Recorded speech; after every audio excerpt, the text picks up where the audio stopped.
Os deputados reagiram mal às críticas que o governador Romeu Zema fez à Assembleia. O episódio aconteceu em solenidade na casa com a presença do presidente Agostinho Patrus. No dia seguinte, os parlamentares de blocos da oposição, da base e independentes se revezaram no plenário para condenar a atitude do governador. E isso tudo ocorre às vésperas da chegada ao parlamento do regime de recuperação fiscal, que é considerado pelo Executivo, por Romeu Zema, saída para equilibrar as contas do Estado, mas sofre resistências no Legislativo. Quem conversa comigo sobre tudo isso, sobre esse imbróglio, na relação executivo-legislativo, é o deputado Ulisses Gomes, líder da minoria na Assembleia. Bem-vindo, deputado. Muito obrigado pelo convite. Deputado, vou só citar aqui rapidamente o que deu origem, né? Que fala deu origem a esse episódio, para quem está em casa que não acompanhou saber, né? O governador usou de ironia numa solenidade aqui na casa ao dizer que o presidente era retardatário, o presidente da Assembleia que estava chegando para a cerimônia, e era uma cerimônia que estava abrindo, a Assembleia estava aderindo ao programa de digitalização do sistema de documentação. E diz também que não era por falta de dinheiro que estava acontecendo. Na verdade, isso foi uma ironia do governador e que causou um mal-estar muito grande. O secretário, o presidente da Assembleia, Agostinho Patrus, chegou a fazer também, dar uma resposta, né, ao governador, enfim. Como é que o senhor interpreta esse episódio, esse comportamento? Primeiro, você fez a abertura falando às vésperas do regime que está para chegar. Às vésperas, Às vésperas é estranho porque quem é retardatário nesse processo todo é um governo que 9 meses à frente não conseguiu apresentar aquilo que para ele é a grande saída para o governo do Estado, né, para a situação econômica do Estado. Então isso sim é uma ação retardatária. Você vê outros estados, como o Rio Grande do Sul, por exemplo, que está tocando esse processo. Nós estamos desde maio com o relatório do governo federal, né, do diagnóstico fiscal de Minas Gerais pronto, onde o governo teria condições já de apresentar algumas das propostas, porque o regime de recuperação fiscal, ele tem uma lei federal com obrigações das quais, para assinar o acordo, né, o governo que tem interesse, no caso do nosso governo do Estado de Minas Gerais, terá que cumprir essas obrigações. Então ele tem diversas ações a ser feitas. Desde março, então, ele já poderia ter apresentado isso e vem falando isso desde o começo do seu governo. Então essa é uma contradição, na verdade, de falar para o outro aquilo que ele é. Eu acho que as pessoas têm um pouco de costume isso, de medir com a sua própria régua. Se ele é retardatário, ele acha que os outros são também. A Assembleia é uma instituição pioneira em muitas ações e tem demonstrado isso a ele, sobretudo na lógica de contribuir com o Estado. Nós fizemos isso, votando a reforma administrativa, aprimorando, enxugando, propiciando a ele, na prática, aquilo que ele não conseguiu fazer, que foi economia. O presidente da Assembleia foi pioneiro, ágil, ao liderar um processo, redundantemente falando, ágil aqui na casa de votar o projeto de lei no início do ano com relação às barragens. O governo até então não tinha agido, de forma efetiva nesse sentido. Então, é lamentável, né, no momento em que a gente busca um diálogo, a Assembleia a cada momento estende a mão, né, busca construir isso com o Estado, você recebe o governador em casa, na Assembleia, para vir criticar, para vir apontar e fazer um desserviço a um processo, né, digamos, democrático que a gente vive hoje, né, nessa conjuntura tão adversa que a gente está vivendo, de vir jogar para a galera, jogar a Assembleia e jogar o peso, né, da situação do Estado, nos poderes e, sobretudo, colocar a população numa opinião pública contra a Assembleia. É lamentável. Pois o senhor acha, então, que isso é uma estratégia? Quando o senhor diz, ele julgou para a galera, o senhor está querendo dizer que foi uma estratégia deliberada, as críticas, o comentário? Olha, o governador, ao longo desses meses, não conseguiu constituir uma base consolidada na Assembleia que o defendesse, que o ajudasse de fato a construir uma ação de governo. Qual é o projeto de governo que ele apresenta? Até então ele vem colocando a situação econômica do Estado na contramão de uma solução única, na lógica dele, que é assinar o regime de recuperação fiscal. A Assembleia, no seu pioneirismo, na liderança do deputado Agostinho Patus como presidente, vem defendendo um acordo da Lei Candir como uma grande alternativa de solução para o Estado. Não é uma ação simplesmente imediata de recursos, como pode ser o de regime de recuperação, né, que não tem, aliás, não tem tanto benefício direto, é mais a médio e longo prazo. Mas a Lei Candir não, ela é uma alternativa viável de solução. Isso sim, a Assembleia, ao longo desse período, vem mostrando esse pioneirismo. Mas a verdade nisso tudo é que ele não conseguiu construir uma base, não tem um projeto e não compreendeu, como gestor público, como homem público e como governante que tem que ser um líder, um processo de diálogo com a Assembleia. Ele tem governado com uma lógica empresarial. Isso é uma contradição muito grande, porque o que eu disse hoje na Assembleia, por exemplo, do dinheiro que o governo tem em caixa, né, quando você faz o acompanhamento pelo site da transparência, você vê que o governo tem economizado, isso é bom, mas a economia ela tem que gerar melhoria, tem que gerar benefício no serviço público. Ela tem que gerar o quê? Política pública. São 6 bilhões Mais em caixa. de 6 bilhões em caixa. Isso tem que gerar... No primeiro semestre. Na lógica do olhar do empresário, você gera economia, gera lucro e, obviamente, você investe e faz o que quiser com esse lucro. Você pode guardar esse dinheiro. Na lógica pública, não. O gestor tem que olhar os problemas que o Estado tem e resolver os problemas. Não é economizando, guardando dinheiro que você vai. Você pode economizar investindo em políticas públicas. Na saúde, por exemplo, nós estamos chegando a um caos. Você tem que investir 12% na saúde, em média. Né? Hoje o governo investiu pouco mais de 5%. Na educação, 17%. Um corte que foi notícia a todo momento e continua sendo um problema no Estado, quando ele faz a opção em cortar a escola de tempo integral. A economia vem do corte? Não. Tem arrecadação assim, também. Tem arrecadação. Você tem ações importantes que o governador Pimentel, à época, votou, a Assembleia votou medidas de melhoria, de ajuste fiscal no Estado, que está no relatório, depois eu quero até ler aqui algum dado, do diagnóstico fiscal do Tesouro Nacional, que entregou para o governo federal, foi lido pelo secretário da Fazenda no Assembleia Fiscaliza, mostrando claramente a situação boa do Estado, que já vinha numa crescente, né, de resultado, se comparando com outros estados e com a situação do país, nós vimos uma crescente de arrecadação boa, mas que tem um déficit, e ele afirma categoricamente num relatório fiscal do governo federal, Bolsonaro, né, do Paulo Guedes, que assinou o relatório, anunciado aqui pelo secretário da Fazenda, elogiando a situação fiscal de Minas Gerais, identificando um problema claro num déficit previdenciário. E ele ainda fala, tirando o problema da Previdência, Minas é superavitária. O secretário do governador Zema disse isso. Então ele detecta isso, registra isso em documentos, mas o governador não desce do palanque, continua com um discurso, né, polêmico, jogando a sociedade numa contradição entre aquilo que efetivamente ele registra, anuncia, detecta, com aquilo que ele discursa. E o discurso dele é um discurso de palanque, um discurso eleitoral. De fato, o governador insiste no acordo do regime de recuperação fiscal. A única opção dele. Que é tratada, né, foi tratado o tempo todo como a única opção. Essa relação, essas dificuldades de relacionamento com a casa, né, e esse episódio recente, não dá um indicativo de que isso vai afastar, dificultar essa aprovação do regime de recuperação fiscal na casa? Quando o senhor fala em contradição, o senhor está falando disso? É um tiro no pé? Como é que a gente pode entender esse comportamento, buscar entender como é que se explica esse comportamento do governador, justamente nesse momento em que ele agora está dizendo que vai mandar mesmo, apesar de estar falando isso desde maio. Ele é retardatário. Desde maio ele poderia ter mandado. O primeiro momento que eles efetivaram uma data foi exatamente em maio. Em maio, o então secretário Custódio anunciou que na primeira quinzena de junho encaminharia os projetos ou alguns dos projetos do programa de recuperação fiscal. Passou-se a primeira quinzena de maio, nada. Depois teve o veto do governador, eles tiveram dificuldade com relação a alguns impasses da reforma administrativa. Passou junho, nada. Julho, aí por conta dessa questão, dedicou-se todo o processo de conversa na Assembleia com relação aos vetos da reforma administrativa. Passou julho, anunciaram que agosto faria, passou agosto. Nós estamos em setembro e o retardatário não conseguiu entregar aquilo que para ele é a única solução para o Estado. Então isso é grave, é lamentável, porque a Assembleia, nesse momento todo, né, está aberta, disposta a construir e criando alternativas.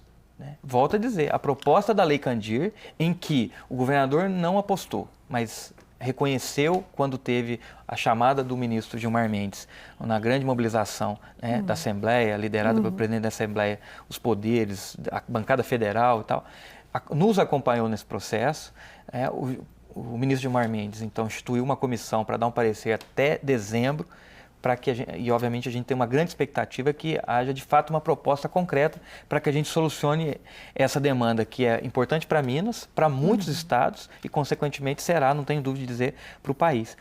Então essa é uma alternativa da qual ele empurrou e quando viu que não tinha como, pelo todo o movimento político, porque aí não é uma proposta de oposição, né? Não é de um grupo político, né? Nós tivemos aqui o envolvimento de toda a Assembleia Legislativa, de toda a bancada federal. E por que o governador não entra, não se envolve de fato nisso, né? E volto a dizer, aí não tem como não usar daquilo que ele disse, né? O retardatário nesse processo é ele, que defende uma bandeira única e não consegue fazer dela uma proposta concreta. Agora, nesse episódio dessa semana, houve uma outra fala também que provocou críticas dos deputados. Junto com o governador veio o novo secretário que vai fazer a interlocução com a Assembleia, que é o deputado licenciado Bilac Pinto. O deputado falou em não repassar o duodécimo, que o Estado pode chegar a tal situação, que não, caso não aprove o regime de recuperação fiscal, que não será possível repassar o duodécimo. O duodécimo, na verdade, é aquilo que o dinheiro que é previsto lá pelo orçamento para os outros poderes, né?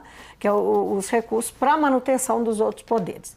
E isso foi entendido por alguns como chantagem.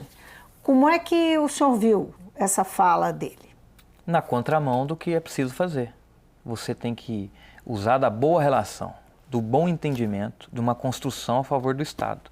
Não é jogando a conta, atacando e ameaçando os poderes, e muito menos jogando contra a Assembleia, onde aqui nós vamos votar, né, compreendendo todo o processo natural, legítimo de representação que todo mundo tem, ele, mas também compreendendo a Assembleia, que ele vai ter entendimento ou não.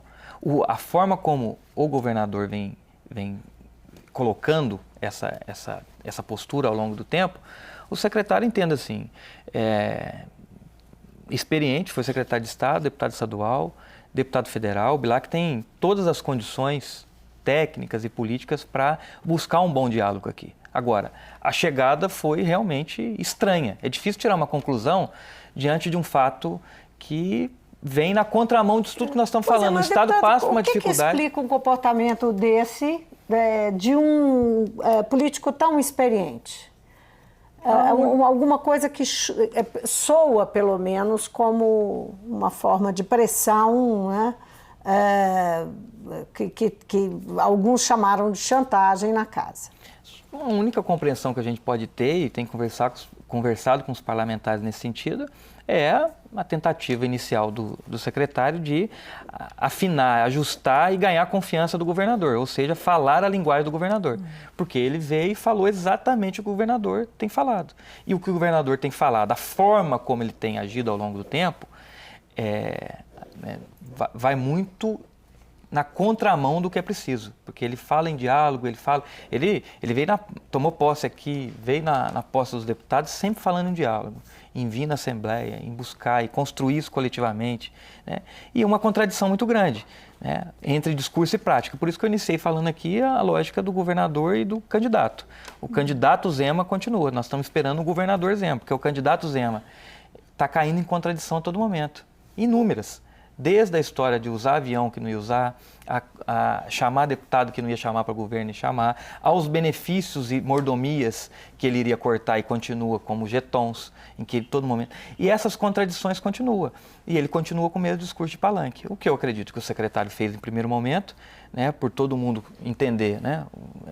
Ele foi deputado, apoiou na época o candidato governador Zema, foi secretário do Zema, né? O PSDB esse tempo todo disputou com o Zema no segundo turno, teve uma campanha pesada, para não dizer aqui, né, de baixo, né, uma discussão muito pesada aqui na Assembleia. Nós vivenciamos muitos dos deputados que hoje estão defendendo o Zema, atacando, né, teve ataques pessoais ao Zema.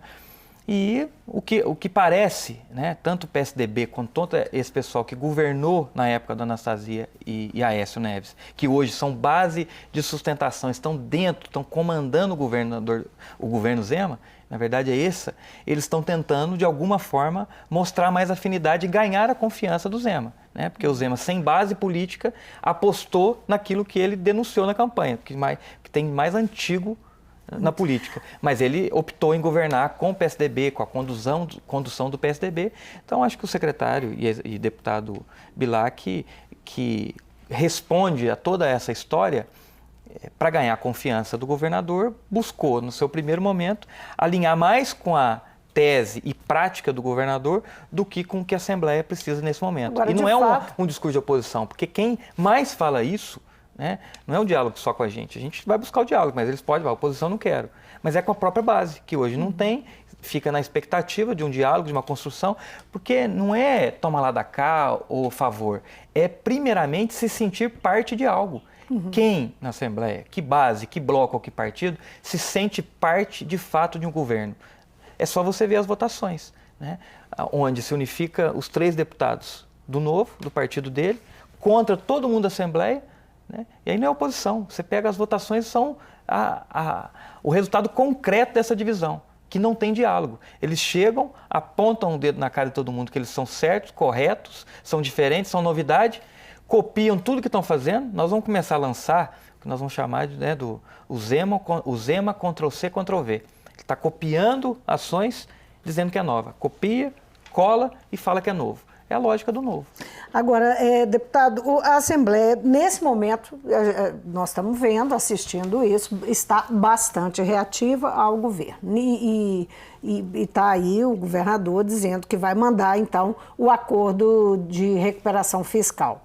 Esse acordo, ele é um acordo que não permite mudanças. Não é? As posições podem até ser mudadas, mas o acordo não pode ser mudado, não é isso? Exato. Como é que o senhor vê a possibilidade desse acordo ser rejeitado ou não ser rejeitado? E qual é a posição da oposição na casa? Eu tenho uma opinião bem convicta de que esses projetos não tramitam na casa, não passam na Assembleia. Hoje ele não tem sustentação nenhuma para tramitar isso e não é só pelo posicionamento de oposição ou particularmente do nosso mandato. É claramente por não ter envolvimento de nenhum ator dentro da Assembleia para defender esses projetos. Objetivamente, então, assim, nós no caso da falar nossa bancada e do blocos... nosso bloco, é contrário isso. O que é isso? O regime de recuperação fiscal tem uma lei federal que todo Estado que passa por situação de dificuldade queira aderir, vai assinar um contrato diante de algumas regras que está instituído numa lei federal. Vender, né? Privatizar suas estatais. Então nós estamos discutindo aqui então a venda da CEMIG, a venda da Copasa, que nós temos posição contrária a isso, ou a forma como ele está fazendo, porque nós temos que ouvir a sociedade, está previsto na nossa Constituição, um referendo para ouvir a opinião pública nesse sentido, ouvir de fato, não é jogar para a opinião e achar que está construindo opinião, é ouvir o cidadão sobre isso. Discutir um problema que aí em Minas, aí nós vamos ter que discutir mesmo, uma equação melhor sobre o déficit previdenciário que nós temos em Minas Gerais. Tem que se discutir isso, trazer os servidores para a gente discutir, né, como é que vai resolver esse problema em Minas Gerais. Você tem um problema com os outros poderes. São pontos que estão São pontos na lei, ou seja, não é a vontade pura e simples do governador. Né? Qual que é o benefício direto que ele tem com isso? Então, mas vou fazer tudo isso para quê? Inicialmente para parar de pagar a dívida que o Estado tem com a União, que gera na casa hoje em torno de 600 milhões por mês. Parar de pagar por 3 anos. Por 3 anos, que de forma imediata já acontece, porque existe uma liminar baseada num decreto de estado de calamidade financeira que o Estado passa. Aí desde o início do ano passado. Desde o início do ano passado, uma liminar que concede ao Estado de Minas Gerais a interrupção desse pagamento, de 600 milhões por mês. Nós estamos falando na casa de 7 bilhões ao ano. Então, na verdade, o Estado já não está pagando isso hoje. Então, este seria o benefício direto, imediato que o Estado teria, ou seja, então ele não terá esse benefício, a não ser o congelamento dos juros disso. Então, a médio e longo prazo ele terá. Mas hoje, passar por esse desgaste todo, apostar nessa alternativa, o Estado não vai ganhar imediatamente nada, porque deixar de pagar ele já não paga. Muda a forma de não pagar, porque hoje o juros está correndo, porque é liminar, e pelo regime de recuperação para de correr juros. Ou seja, isso nós estamos falando para o futuro. Para hoje não tem ação imediata. Agora, na contradição, para avançar, naquilo que eu tenho anunciado e muitos têm falado claramente. Quem quiser, consulta o site da Transparência em Minas Gerais. Hoje nós temos mais de 6 bilhões, 6,45, 6 bilhões, 450 milhões de reais em caixa e o Estado deixando de investir em saúde, deixando de investir em educação, fazendo cortes em serviços públicos, né? No caso de infraestrutura viária, por exemplo, no que nós investimos no ano passado, ele caiu em 52%. Então está chegando o limite da contradição. O Estado tem um dinheiro, guarda esse dinheiro, em detrimento do quê? Da precariedade do serviço ou para continuar dizendo para a União, nós ainda estamos em calamidade pública para não deixar cair a liminar? Quem paga o preço dessa situação é o cidadão que precisa do serviço público e não está tendo. E o Estado guardando dinheiro. Agora, deputado, em termos práticos, a oposição tem 16 deputados. A base, que é um pouco, a gente sabe que essa base ela não é muito consistente, mas ela tem pouco mais de 20, 22, se não me engano, 23, eu acho que oscilou aí por conta de algumas mudanças partidárias, né? E quase 40 que estão nos blocos chamados independentes. Na expectativa. Não é? Esse bloco, esses dois blocos chamados independentes são os que são capazes de mudar esse jogo de fato em relação à votação. Sim. A favor ou contra o regime de recuperação fiscal. Como é que o senhor vê hoje o comportamento desses blocos independentes, a perspectiva deles votarem contra ou a favor do acordo? Claramente pelo posicionamento dos seus líderes. Ótimos parlamentares, o deputado Sávio Souza Cruz, líder de um dos blocos, autor de emenda constitucional que criou a alternativa de ouvir a comunidade, o cidadão mineiro sobre a CEMIG, tem um posicionamento contrário a esse processo, tem se manifestado, lidera um bloco importante e partidos importantes na casa. Da mesma forma, posso dizer, o deputado Cássio, que é líder de outro bloco, que tem se posicionado contra, por exemplo, a questão da CEMIG, tem enfrentado o governo nesse não cumprimento do acordo com relação à escola de tempo integral, tem tido posicionamentos firmes contra o governo, mostrando claramente a falta de uma construção, de não se sentir parte, né? Sinaliza, tem um bom diálogo com o governo, todos os dois têm bom trâmite, têm bom relacionamento, mas se posicionam claramente, ou seja, o posicionamento de ambos comprovam para nós a dificuldade que esses 40 deputados, que os dois representam, tem para discutir esse processo. Ou seja, o governador hoje não tem, longe de ter metade daquilo que ele precisa para tramitar esses projetos na casa. Só para a gente encerrar, o governador fez algum movimento essa semana, deputado, para distensionar aí, né, as relações depois desse episódio de segunda-feira? Não, concretamente eu não acompanhei, acho que tem notícias que o governador tentou, né, emissários, mandar recado de que não é bem aquilo que ele disse, apesar de ter dito claramente, né, tanto ele quanto o seu primeiro secretário de governo, mas de forma concreta, efetiva, não. Até agora a gente não viu nada, nenhuma nota, nenhum posicionamento público, nada que efetivamente abrisse caminho para um diálogo da forma como a Assembleia tem se posicionado. Deputado, muito obrigada por ter vindo ao Mundo Político. Sempre à disposição. Gostamos muito que o senhor venha. Vamos aguardar uma próxima oportunidade. Ok. Eu conversei com o deputado Ulisses Gomes, do PT, que é líder da minoria na Assembleia. Nós falamos aqui sobre, enfim, um momento de estresse, mais um momento de estresse entre o Legislativo e o Executivo. O governador esteve aqui na casa, fez declarações críticas à Assembleia, isso repercutiu mal. Como é que está em que ponto está essa relação Executivo-Legislativo? Como é que isso impacta no acordo, na tentativa que o governo pretende fazer para aprovar o regime de recuperação fiscal aqui na Assembleia? O Mundo Político fica por aqui. Se você quiser rever a entrevista, é só acessar nosso site ou o YouTube. E para falar conosco por e-mail ou Twitter. Então, obrigada pela companhia e até a próxima.